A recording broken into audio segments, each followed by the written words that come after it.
नमस्कार दोस्तों, एक दिन एक सेठ को अपनी संपत्ति के मूल निर्धारण की इच्छा हो गई। लेखा अधिकारी को उन्होंने तुरंत बुलवाया। सेठ जी ने आदेश दिया कि मेरी संपूर्ण संपत्ति का मूल निर्धारण का ब्यौरा कर दो। यह कार्य अधिकतम 1 सप्ताह में हो जाना चाहिए। ठीक 1 सप्ताह बाद लेखाधिकारी ब्यौरा लेकर सेठ जी की सेवा में उपस्थित हो गए। सेठ जी ने पूछा, कितनी संपदा है हमारी? सेठ जी, मोटे तौर पे कहूँ तो आपके पास इतनी संपदा है कि 7 पीढ़ी बिना कुछ किए, यानी कि आपकी 7 पीढ़ी अगर कुछ भी ना करे तो भी आनंद से भोग सकेगी, इतनी संपदा है आपकी। लेखाधिकारी के जाने के बाद सेठ जी तो चिंता में डूब गए। चिंता किस बात की थी आपको बताऊं? वो चिंता कर रहे थे तो क्या मेरी 8वीं पीढ़ी भूखों मर जाएगी। वो रात दिन चिंता में रहने लगे, तनावग्रस्त रहने लगे। अब तो उनकी भूख भाग चुकी थी, नींद भाग चुकी थी। कुछ ही दिनों में दुबले पतले हो गए। सेठानी जी द्वारा बार बार तनाव का कारण पूछने पर भी कुछ जवाब नहीं देते थे। सेठानी जी से सेठ जी की ये हालत देखी नहीं जा रही थी।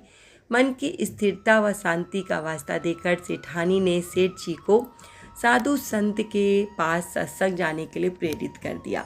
सेठ जी पहुंच गए एक सुप्रसिद्ध संत समागम में। एकांत में सेठ जी ने संत महात्मा से मिलकर अपनी समस्या का निदान जानना चाहा। सेठ जी बोले, महाराज जी, मेरे दुखों का तो पार ही नहीं है। मेरी 8वीं पीढ़ी भूख से मर जाएगी।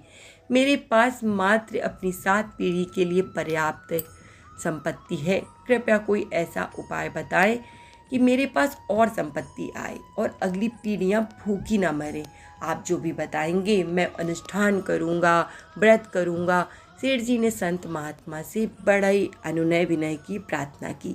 संत महात्मा जी ने जब समस्या समझी तो वो बोले, इसका हल तो बड़ा आसान है। ध्यान से सुनो सेठ, बस्ती के अंतिम छोर पर एक बुढ़िया रहती है, एकदम कंगाल, एकदम भिखारिन। ना कोई कमाने वाला है और ना वो खुद कमा पाने में समर्थ है। उसे मात्र आधा किलो आटा दान में दे दो।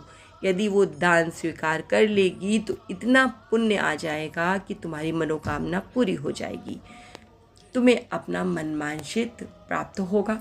सेठ जी को ये उपाय तो बड़ा आसान लगा। उन्हें अब सब्र कहाँ था। घर पहुंचकर सेवक के साथ 1 कुंटल आटा लेकर पहुंच गए बुढ़िया की झोपड़ी पर। माता जी, मैं आपके लिए आटा लाया हूँ, इसे स्वीकार कर लीजिए। आटा तो मेरे पास है बेटा, मुझे नहीं चाहिए। बुढ़िया ने स्पष्ट इनकार कर दिया। सेठ जी फिर बोले, फिर भी इसे रख लीजिए ना। बूढ़ी माँ ने कहा, क्या करूँगी रखकर, मुझे आवश्यकता ही नहीं है। सेठ जी बोले, अच्छा कोई बात नहीं, 1 कुंटल न से ही ये आधा किलो ही रख लीजिए। बुढ़िया ने जवाब दिया कि बेटा, आज खाने के लिए ज़रूरी यानी कि पर्याप्त आटा मेरे पास पहले से है, मुझे अतिरिक्त की ज़रूरत नहीं है। लेकिन सेठ जी को तो संत महात्मा जी द्वारा बताया गया उपाय हर हाल में पूरा करना था। एक कोशिश और करके सेठ जी बोले, तो फिर इसे कल के लिए ही रख लो। बूढ़ी माँ ने कहा, बेटा, कल की चिंता मैं आज क्यों करूं? जैसे हमेशा प्रबंध ईश्वर करते हैं वैसे कल भी प्रबंध हो जाएगा। इस बार भी बूढ़ी माँ ने साफ लेने से इनकार कर दिया। लेकिन दोस्तों, सेठ जी की आंखें एकदम खुल चुकी थीं। एक गरीब बुढ़िया कल के भोजन की चिंता भी नहीं कर रही। उसे ईश्वर पे इतना विश्वास है और मेरे पास अथाह धन सामग्री होते हुए भी मैं अपनी 8वीं पीढ़ी की चिंता में घुला जा रहा हूँ। मेरी चिंता का कारण अभाव नहीं, तृष्णा है। वाकई दोस्तों, तृष्णा का कोई अंत नहीं होता। प्राप्त है वही पर्याप्त है। जिसका मन मस्त है उसके पास समस्त है।